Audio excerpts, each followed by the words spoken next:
Bulgaristan. Tenha ve güzel ülke. Bulgaristan seferime 28 Ekim 2016 sabahı saat 5:30 gibi başladım. Hava daha aydınlanmamıştı. Yağmur ve fırtına vardı. Fırtına Kırklareli'ye kadar dinmedi. Buraya kadar zorlu ve soğuk bir yolculuk oldu. Ancak içimde ilk defa tepilecek yolların merakı, sevinci ve fırtınanın ardına varma hevesi vardı. Kırklareli'nde zirve yapan fırtına sonra kesildi ve sisin içerisinden, gazellerin üzerinden geçip Dereköy sınır kapısına vardım. Dereköy sınır kapısı küçük, sevimli bir kapı. Oyalanmadan geçtim. Bulgar tarafındaki görevliyle aramızda şöyle bir Türkçe diyalog geçti. "Nereye?" "Burgaz'a." "Bu havada mı?" Gülümsedim. "Yalnız mısın?" "Evet." Başını salladı. "Hadi, iyi yolculuk." "Eyvallah." Ve böylece sonbaharın renk cümbüşü içerisindeki tenha, sessiz ve huzur veren Bulgar eline girdim. Yine sınırı geçer geçmez bence Bulgaristan karakteristiklerinden birisi olan metruk binalardan ilkiyle karşılaştım. Seyahatim boyunca ülkede böyle terk edilmiş irili ufaklı çok bina ve yerleşim yeri gördüm. Fakat ne yalan söyleyeyim, bunları, bu hali, bu tenhalığı sevdim. Ayrıca bu terklerden ülkedeki değişimi biraz olsun okuyabiliyorsunuz. Şehirler, kasabalar boşalmış, birkaç büyük şehre, Burgaz'a, Filibe'ye, Sofya'ya akmış ve bir kısmı da bazı Avrupa ülkelerine. Eskiden ülkeye yayılmış bir hayatın artık belli odaklarda toplanmakta olduğu anlaşılıyor. Hududa 1 kilometre mesafedeki benzin istasyonunda depoyu doldurdum. Tahmin edersiniz ki burada yakıt memleketimizden pek ucuz.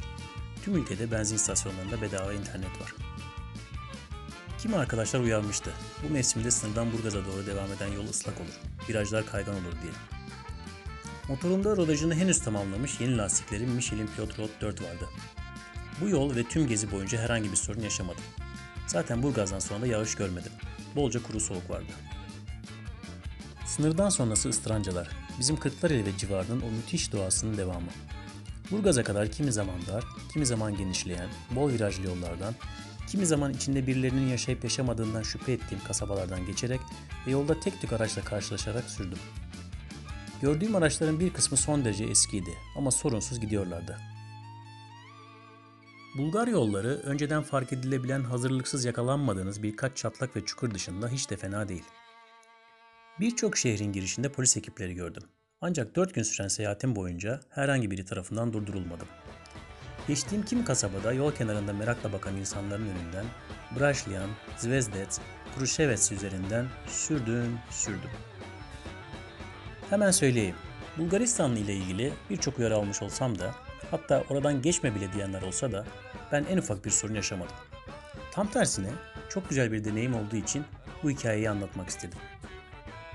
İnsanları ilk başta belki Helenler gibi cana yakın değil, daha kapalı gibi olsalar da bence hepsi yardımseverdi. Bulgaristan'da uzun süre hiç motor görmedim. Sonrasında da nadir. Oysa Aleksandropoli'de çok sayıda motor karşılıyor sizi. Gördüğüm Bulgaristan şehirlerinin hemen hepsinde büyük bir meydan ve park var. Şehirlerin içindeki devasa heykellerden başka, ki bunların genelde bir ya da iki eli havadaydı, hemen her şehrin girişinde de büyük bir anıt, heykel bulunuyor. Bunlar genelde bir askerin ya da o şehir için önemli bir kimsenin anıtıymış. Dağ başlarında dahi heykeller, anıtlar, yazıtlar var. İlk durağım olan Burgaz, denizi olan Ankara gibi geldi bana. Couchsurfing'den bana ev sahipliği yapan arkadaşlarımın evine yerleştikten sonra şehri biraz dolaştım. Happy isimli bir mekanda oturup müthiş lezzetli bir naneli nar suyu içtim ve yol yorgunluğumu attım. Burası bugüne kadar oturduğum en güzel, en sıcak mekanlardan birisi. Sonradan öğrendim ki Happy Bulgaristan'da bir zincirmiş ve beğenilen mekanlardanmış. Bulgaristan'da yeme içme fiyatları gayet makul ve paranızın karşılığını fazlasıyla alıyorsunuz. Ama bu mekan ne ucuz ne pahalı. Burgaz'ın en güzel kızları da burada garson olarak çalışıyor sanki. Mutlu olmamak elde değildi. Ev sahiplerimle Bulgar yemekli güzel bir akşam yemeğinde hoş sohbet ettik ve onlara Şumlu'ya doğru süreceğimi söyledim. Şaşırdılar. "Neden Şumen?" dediler. Şöyle diyemedim. Bir kadın seversin, Şumlu'ya gidersin.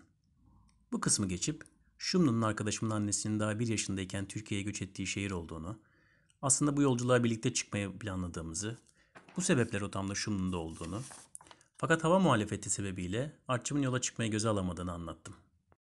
Sonra Tuna'yı görmeyi düşündüğümü söyledim ve onların da tavsiyelerini sordum. Tuna için Güzel, geniş bir nehirdir ama nihayetinde bir nehirdir dediler ve bana Veliko Tarnova'yı görmemi tavsiye ettiler. Ben çok planlı gezmiyorum. Kaba bir rota çizip gerisini yola bırakıyorum. Kendi kendime Şumen'den sonrasında Tuna kıyısındaki Silistre ya da Rusça'ya sürebilirim. Hele bir yola çıkayım da bakayım dedim. Ertesi sabah yola koyuldum. Şumlu'nun girişi pek iç açıcı olmasa da otosanayi girişi gibi gelmişti bana. Sonrasında iyi ki gelmişim buraya dedim. Tren garını gezdim. Fotoğrafını çektiğim bir treni görünce şöyle dedi bilmeyen atçım. İşte bu trenlere binip gelmiş fukaralar.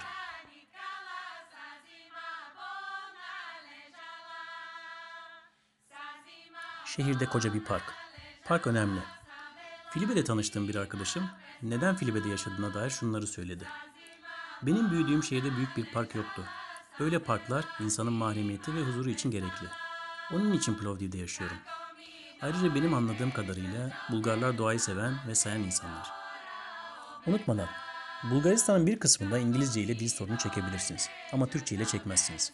Yani birine "Do you speak English?" diye sorup no cevabı alınca üzülmeyin ki çok defa alabilirsiniz. Bir de Türkçe biliyor musun deneyin. "Aa, sen Türk müsün?" cevabı alıp yakınlık görebilirsiniz. Tecrübeyle sabit. Zaten plakadan da tanıyıp konuşanlar çok oldu. Harikulade Şümen sırtlarına tırmanmaya başlarken hemen solda bir bira fabrikası var.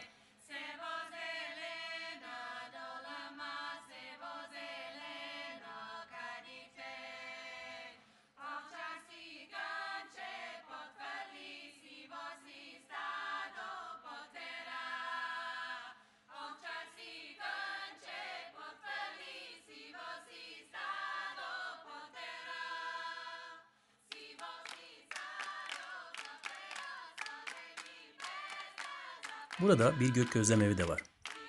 Anıt dedim. Bulgar yurdunun muhteşem anıtlarından biri Şümen'de. Bulgaristan'ın kuruluşunun 1300. yılı sebebiyle inşa edilmiş.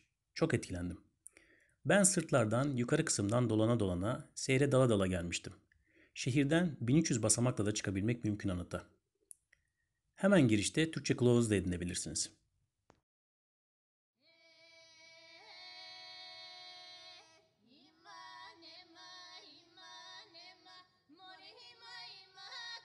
Anıttaki ata Bulgar figürleri 6 adam boyunda.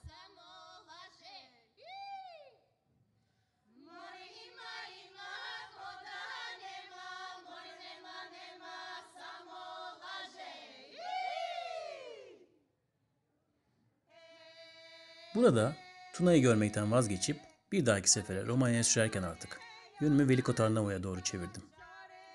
Yolda Targovişte'ye de uğrarım dedim. Burada bir şarap fabrikası olduğunu öğrenmiştim. Targovişte'ye gittim ama şarap fabrikasını bulmadım. Acıkınca yemek yedim. Sonra canım tatlı bir şeyler çektiği için bir pastaneye oturdum. Orada sordum. Şarapları pek de matah değildir cevabını alınca vazgeçtim fabrikaya gitmekten. Daha sonra güzel şarabı Velika Turnova'da buldum. Bulgaristan özellikle son yıllarda şarap üretimine ağırlık vermiş ve bu konuda iddialı olma amacında. Yerli Mavrut üzümleri var. Şarabı harika. Fiyatlar da öyle. Bu arada Burgaz'da ev yapımı rakı denemiştim. Rakı ile pek aram olmasa da bu denediğim harikaydı. Hava sıcaklığı genelde 7 derece civarındaydı. Güneşliydi ama ortalıkta pek kimse görünmüyordu. İşte bu yüzden tenha ülke diyorum Bulgar diyarına. Derken batan güneşin kızıllığında Veliko Tarnova'ya girdim. Gezdiğim yerler içerisinde en turistik olanı. Eski başkentlerden. Bir Rönesans şehri. Yanta Nehri'nin çevresinde kurulmuş. Turistik olduğu için fiyatlar diğer şehirlerin birkaç katı. En çok kalabalığı da burada gördüm. Küçük ve sevimli bir lokantada akşam yemeği yedim. Hatırlatayım. Buralarda çok acıkmadan sipariş verin. Basit bir yemek söylemiş olmama rağmen saate baktım tam 1 saatte geldi. Sonra Filibe'deki arkadaşıma sordum ve bana acele etmediklerini, özellikle akşam yemeklerinden zevk almak istediklerini, sohbet ettiklerini ve akşam yemeklerini uzatabildikleri kadar uzattıklarını söyledi. Bulgarca ve Türkçenin ortak birçok kelimesi olduğu gibi mutfaklarında da ortak isimli yemekler var. Klasik musakka tartışmasını bilirsiniz. Musakka Türklerin mi, Yunanlıların mı, Bulgarların mı? Üçü de birbirinden farklı pişiriliyor, farklı yemekler. Helenlerinkine bayıldım. Birçok meselede olduğu gibi bu konuda da yetişmeye gerek yok. Tarator isterseniz Bulgaristan'da önünüze bizim cacık gelecektir. Ama yoğurdu da yoğurt ha. Yoğurt deyince sipariş üzerine Bulgaristan'da pek çok defa farklı yerlerde doğal peynir ve bal sorduğumda ne aradığımı anlatmakta zorlandım ve sıklıkla markete yönlendirildim. En sonunda şu cevabı aldım. Bizde markette de satılsa zaten hepsi doğaldır. Gerçi Filibe'de bir gün daha kalsam dağ köylerine çıkıp yerli üreticilere bir bakabilirdik ama o da başka sefere kaldı. Bu doğal organik işleri bir tuhaf. Kırcaali'de şu cevabı aldım. Biz peynirimizi Türkiye'de yaptırıyoruz. Balın hasını ise sonra yine dağ başında buldum. Üçüncü günün sabahında Veliko Tarnova'da biraz turladıktan sonra Filibe'ye doğru sürmeye başladım. Koca Balkan dağlarını Şipka geçidinden geçip enfes yeşilliklerin arasından Kazanluk üzerinden Stara Zagora'ya indim. Kazanluk gülleri ve AK-47 yani Kalaşnikovları ile meşhurmuş. Bunu bana söyleyen bu ironiye güldü. Bulgaristan'da gülden her bir şeyi yapmışlar. Kremler, içecekler, yağlar, ballar. Stara Zagora'dan sonra Bulgaristan'ın doğu batı yönünde geçen ülkenin tek otobanına Trakya otoyoluna çıkmak zorunda kaldım. Çıkmaz olaydım. Motorcunun otobanda işi ne? Sıkılıyor, yıpranıyor insan. Ama başka yol tarifi alamamıştım. Oysa şimdi bakıyorum da haritaya göre Kazanluk'tan batı ve güneybatı yönüne doğru yol var gibi. Neyse, otoyola ücret ödemedim. Yunanistan'da bir kısmında otoyollara ücretsiz girip çıkılıyor. Sıkıcı bir otoban seyrinden sonra Filibe'ye vardım. Artık o eski ve sevimli arabalar göze çarpmıyordu. Filibe'de Old Town yani Eskişehir ve eteğindeki Kapan denilen bölgede geçirdim zamanımı. Bu bölge bir nevi Beyoğlu. Yeme, içme, eğlence, kültür, sanat vesaire yaşam alanları, zevkli mekanlarla dolu. Ama kalabalık mı? Hayır. Hala tenha ve güzel. Park ettiğim yerde motorun başında bana motorumla ilgili sorular sorması üzerine tanıştığım arkadaşımla bir sürü ayaküstü sohbetten sonra motorlar hakkında epey bilgim var. Sen de motor kullanıyor musun diye sorduğumda hayır bisikletim vardı. Yürümek için onu da sattım dedi. Yürüyerek dünyayı gezmeyi düşünüyor. Sırtında çantasıyla dolaşıyor. Cep telefonu kullanmıyor. Sadece bir e-postası var. O da iş başvuruları için. Anladığım kadarıyla Filibe'de genç nüfus pek çok öğrenci var. Filibe'ye 500 leva şehri diyorlarmış. Her şey kira, maaş vesaire 500 leva olduğu için. Filibe'de doğayı seven, dağlarda vakit geçirmekten mutlu olan, yollara koyulma hevesinde iyi niyetli insanlarla tanıştım. Sohbetlerimiz karşılıklı ilham vericiydi. Bir dahaki sefere Rodop dağlarını görmeli, belki oraya doğru giden trene de binmeli. Balkanlarda gezerken Balkanların Balkanlar olduğunu, Batı Avrupa'dan ne kadar farklı olduğunu, bizdeki Balkanlılığı, benzerliklerimizi görebiliyorsunuz. Filibe'deki sohbetlerimizi şu filmden haberdar oldum. The World is Big and the Salvation Lurks Around the Corner. Koca dünyada kurtuluş pusuda diye çevirmişler Türkçe'ye. Filmin bir yerinde şöyle deniyordu. Balkanlar, Avrupa'nın bittiği ve bir daha hiç başlamadığı yer. Balkanlar güzel ya. Sabah erkenden yine sevinçle yola koyuldum. Otoyola çıkmama konusunda hassasiyet gösterip eski yolu takip ederek Topalovo, Kominiga üzerinden Kırcaali'ye doğru sürmeye başladım. Bu yolun kaplaması yükseklere tırmanana kadar yer yer bozuk. Ama sağ tarafta Doğu Rodop Dağları, sol tarafta Trakya Ovası ile harika bir yol. Bu yol beni müthiş bir ayazda sonbaharın hayranlık uyandıran renkleriyle bezeli yükseklere taşıdı. Yükseklerde yol kaplaması düzeldi. İnişe başladığımda her iki yanımın açıldığı ve rüzgarın sertleşmeye başladığı bir köyün az ilerisinde teyzelerle karşılaştım. İşte bu teyzelerden aldım balı. Kendi üretimleri. Nefis bir bal ve fiyatı inanılmaz ucuzdu. 2 kavanoz aldım. Fiyat demişken bu tezgahlarda Türk lirası da geçiyor. Teyzelerle biraz Türkçe sohbetten sonra her bir teyzeden birer parçada olsa alışveriş ederek kendi mahsulleri olan domates, biber, patlıcanları doldurdum bagajlarıma. Domatese bayıldım. Çekirdeklerini ekmek üzere sakladım. Tepeleri aşıp bozkırlaşan araziden Kırcaali'ye indim. Birçok Bulgar şehrinde olduğu gibi geniş caddeli ve geniş alana yayılmış yapılaşmalı bir şehir. Bu şehirde alçak yapılar ve düzenlilik bilhassa dikkatimi çekti. Kırcaali'de pek oyalanmadım. Bir kahve içip bir iki yol sorup sürmeye devam ettim. Aklıma bu civardaki tekkeler takılmıştı. Onları sordum ama pek cevap alamadım. Hatta bir taksici abi Türkçeyle "Ya aslında biz taksiciyiz, bilmemiz lazım. Ayıp bize." dedi. Hah, işte bu abi peynirlerini Türkiye'den alan abi. Kahve içerken internetten okuduğum yerel gazetelerden de faydalanarak bir ipucu buldum ve Mönchenglad'a yani Mestanlı'ya doğru gaz açtım. Sevimli bir kasaba. Bulgaristan'ın çoğu yerindeki temizlik burada daha bir gözüme çarptı.